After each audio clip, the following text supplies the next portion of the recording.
Markets are defined by breadth, bad breadth. Halitosis is a total downer. You think you're okay, but it really isn't you. It's everyone else who knows the problem. If you own the Magnificent Seven, everything's imperfect. But that's not the way things work in real life. A market dominated by those stocks and those stocks only is one with terrible breadth. The problem with trying to kick Wall Street halitosis is that a whole new group of sectors needs to start winning. And while today felt great for the best of the rest, I'm not sure it can stay that way. The other day, I talked about the need for the financials to perform better, big part of the market, because it just can't be tech, and tech alone that takes us higher. I figured that with interest rates coming down, maybe we could pick up the financials the same way I'm telling you to buy utilities. Instead of the financials, though, it's fintech that caught fire today. That won't cut it. Let's call it a work in progress. At the same time, I said that we could really use some strength in the downtrodden healthcare sector, which accounts for just 13% of the S&P 500, even though it's 18% of the economy. Hey, you know what? That mismatch is because there's so much going wrong within the group. First, we are talking about a whole sector that's in the crosshairs of the U.S. government because we're headed into an election year. The entire election may actually hinge on the cost of things going too high, even as it is going lower, according to all indicators. Unfortunately, if you're going lower from a much higher base than pre-pandemic, well, and lower inflation simply means they're rising more slowly, they're not falling, it won't cut it. And that makes healthcare a natural whipping boy for the government. And it's how President Biden was able to slip a provision that lets Medicare negotiate drug prices into his Inflation Reduction Act. That is a shocking move, people, given how so many of our leaders have tried and failed to do the same thing. They failed because while it saves the government money, it costs the healthcare industry a fortune, and they are powerful lobbyists. The numbers are stark. Some drug companies are suing to block this provision from being enacted. But assuming the government gets its way, then over 23% of Bristol Myers revenues will be impacted, 23% J&J, 22% Amgen, just to mention a few. This law has been devastating for the valuations of these large-cap pharma stocks. Once you start negotiating with the biggest buyer of drugs in the world, you know you're going to be a loser.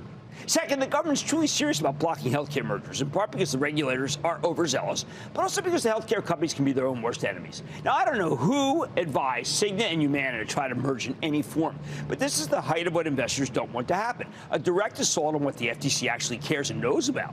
I know the two companies can probably talk a real good game about how a combination would lower prices, but when two major players join forces, it's easy to argue that it's anti-competitive. These two companies are serving themselves up to a Linicon FTC platter. We own Humana for the Charitable Trust, and I'm not worried about the antitrust element here. I'm worried that Cigna's merger would be a huge distraction, and the FTC would only succeed in blocking the deal anyway, because for once they wouldn't have to bend themselves into pretzels to justify themselves in court. Believe me, Con will tie these two up in knots. It's so silly. Not because it would make sense. I'd love to see a big bid for Humana, and we own it for the trust, but because it won't happen. Greedy bankers and lawyers read the room, for heaven's sake. Then there's a lack of innovation. Look at AbbVie buying Immunogen today for its ovarian cancer drug. Immunogen's been around for ages, never actually doing anything big. Maybe this time it's different, but it sure seems like this is more about AbbVie losing exclusivity on big drugs than it is about Immunogen's prospects.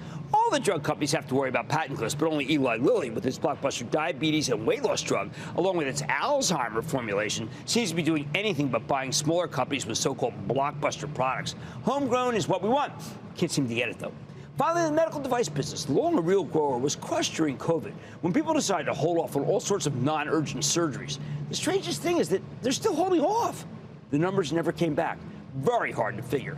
Whatever the case, healthcare group seems like a pretty unlikely candidate to help the bullish cause. But at least you now know why. I like to say there's always a bull market somewhere, and I promise to try to find it just for you right here on Mad Money. I'm Jim Cramer. See you tomorrow. Last call starts now.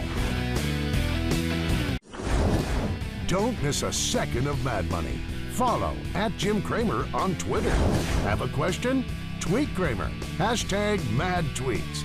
Send Jim an email to madmoney@cnbc.com or give us a call at 1-800-743-CNBC. Miss something? Head to madmoney.cnbc.com.